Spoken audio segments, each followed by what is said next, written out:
सर्वेषां कृते नमो नमः। सुप्रभातं, नमस्ते।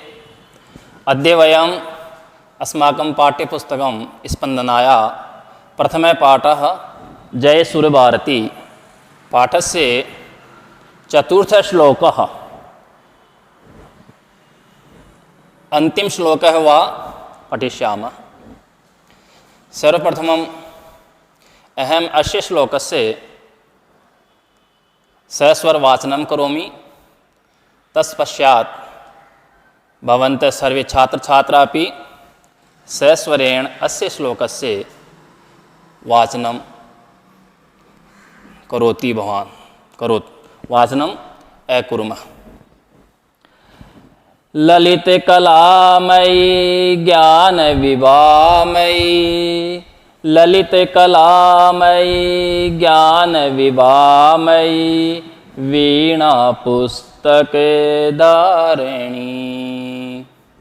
मतिरास्तन्नो तव पदकमले, मतिरास्तन्नो तव पदकमले, अयि कुण्ठा विषहारिणी।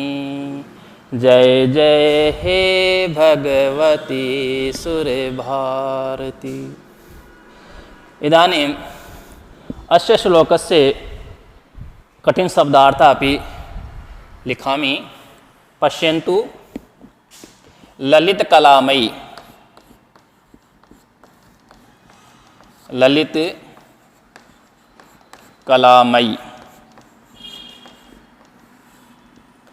अस्य शब्दस्य अर्थः भवति, ललित शब्दस्य अर्थः भवति सुंदर।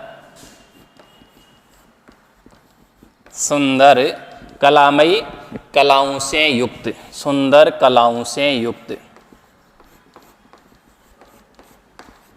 सुंदर कलाओं से युक्त।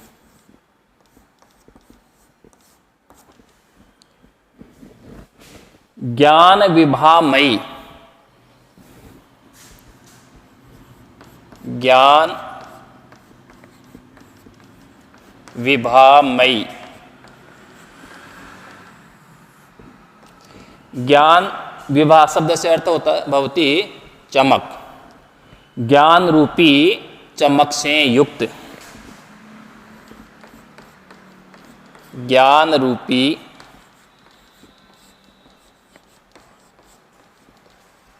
चमक से युक्त।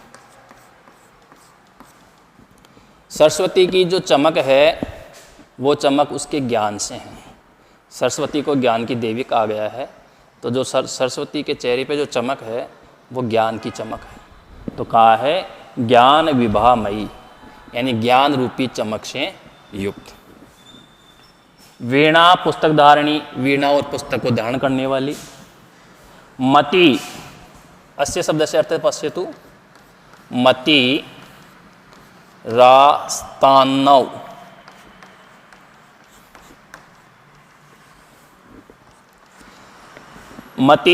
मति शब्द से अर्थ भवति बुद्धि।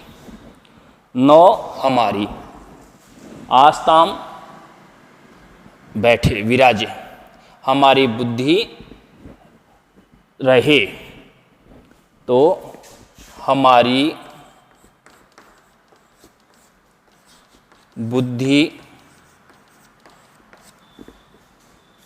रहे।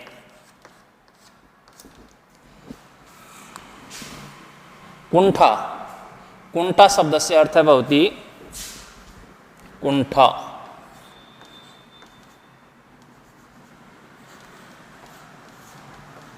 अस्य शब्द से अर्थ भवति जड़ता या मूर्खता।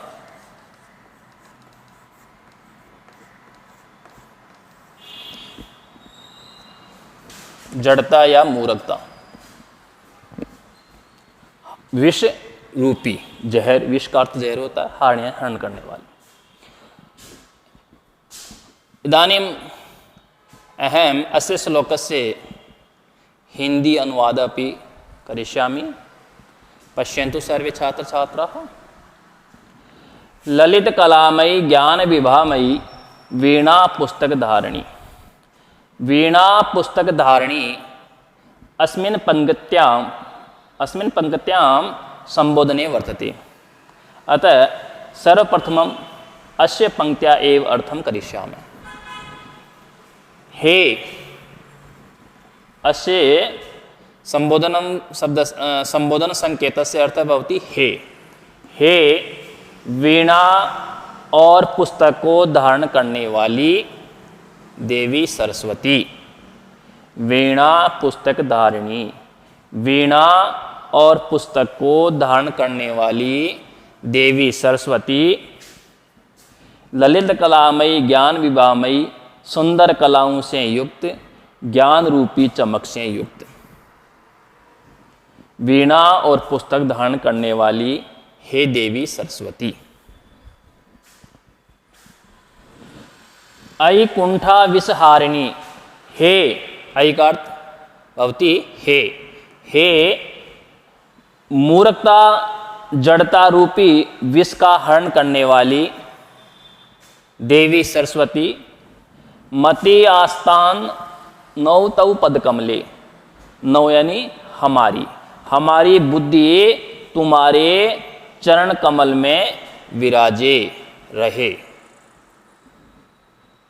हे अज्ञानता रूपी जड़ता रूपी या मूर्खता रूपी विष का हरण करने वाली देवी सरस्वती तुम्हारे चरण कमल में हमारी बुद्धि विराजे, चरण कमल में हमारी बुद्धि बैठे।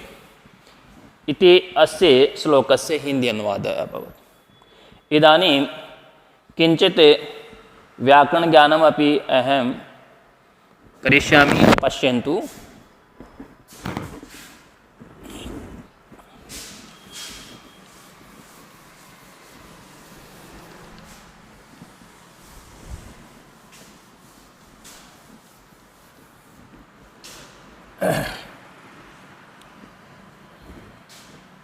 मति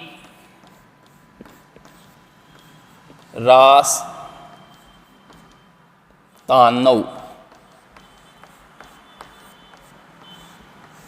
तौ इति शब्दः वर्तते। अस्य संधि विच्छेदः मतिः। अत्र मति शब्दे विसर्गः भविष्यति। मतिः रा स्थाने आ भविष्यति। आश आस्ताम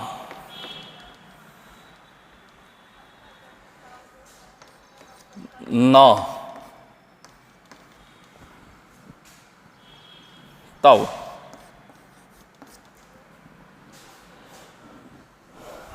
अत्र वयं पश्यामः यत् विसर्गस्य र अभवत्। र आस्वरे मिलिता तदा रा अभवत्। अत्र ऋत्व विसर्ग संधि अस्ति। ऋत्व विसर्ग संधि। अस्य ऋत्व विसर्ग संधे नियम वर्तते यत्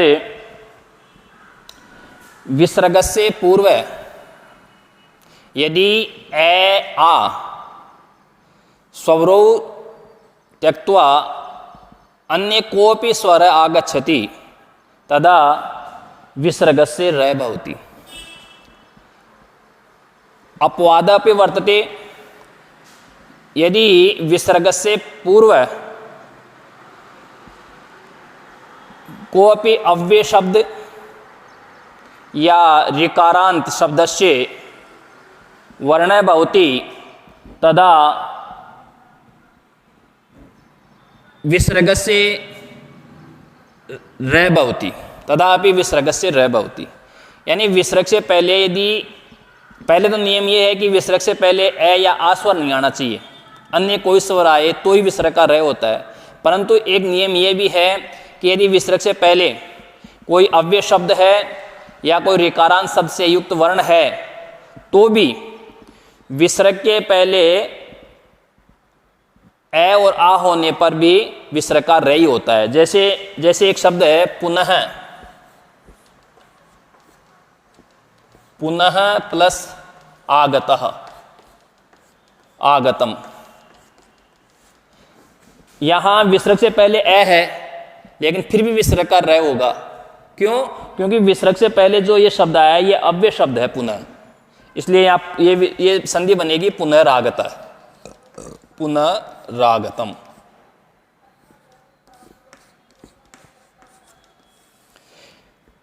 इस प्रकार ये अपनी संधि हुई। अत्र वयम पश्यामः,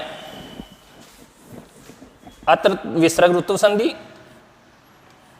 ऋत्व विसर्ग संधि, ऋत्व विसर्ग।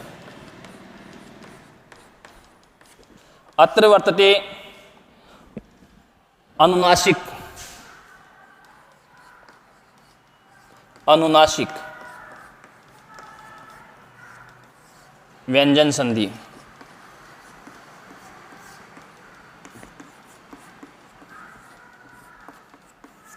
अनुनासिक व्यंजन संधि यानी अंतिम वर्ण मैं पंचवर्ण भवति तदा तत्पश्चात यस्य वर्णस्य पंचम वर्ण आगच्छति तदा मैं अपि तस्य वर्णस्य पंचम वर्णम अजायत। तो दूसरा ये जो अंतिम वर्ण वो न है तो न का पंचम वर्ण भी नहीं होता है, तो मैं का यहाँ न बन गया। लेकिन यदि वयम व्याकरण की दृष्टि से देखें तो यहाँ विसर्ग के पश्चात तय वर्ग आया है, तो अपना व्याकरण का नियम ये कहता है कि विसर्ग से पहले ए या आ स्वर हो और विसर्ग के बाद में खर वर्ण आए। खर वर्ण से तात्पर्य किसी भी वर्ग का पहला और दूसरा वर्ण, तो विसर्ग का क्या हो जाता है? क्षय हो जाता है। तो यहाँ जो संधि बनेगी वो हो जाएगी नस्त्व। तो ये पूरी संधि इस प्रकार होनी चाहिए, मति रास्ताम नस्त्व। यहाँ व्याकरण दृष्टि से विसर्ग संधि होनी चाहिए, सत्व विसर्ग संधि होनी चाहिए, सत्व विसर्ग संधि।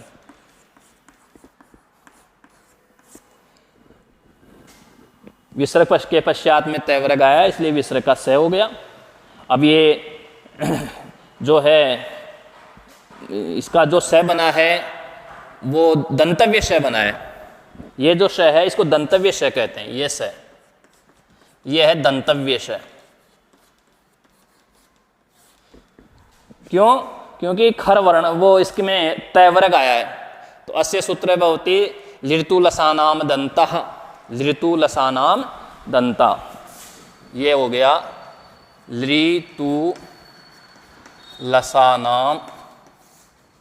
दंतः, यानी लृ तय वर्ग ल और श वर्ण हो तो दंतव्य श बनता है। तो यहाँ स हो गया, ये दंतव्य श हो गया, ये दंतव्य श हो गया, इसलिए यहाँ ये स आएगा। इस प्रकार ये अपने श्लोक का हिंदी अनुवाद हुआ, कठिन शब्द हुए और व्याकरण हुए। अब हमारे जो माध्यमिक शिक्षा बोर्ड का जो प्रश्न पत्र आता है उसमें संस्कृत व्याख्या भी पूछी जाती है। एक तो श्लोक की संस्कृत व्याख्या पूछते हैं और एक नाटक वाले जो पाठ है अपनी पास की पुस्तक में से उसमें से एक संस्कृत व्याख्या पूछते हैं। तो मैंने पहले पूर्व भी बताया था पहले भी आपको कि संस्कृत व्याख्या करने के लिए सबसे पहले अपन उसका प्रसंग लिखते हैं।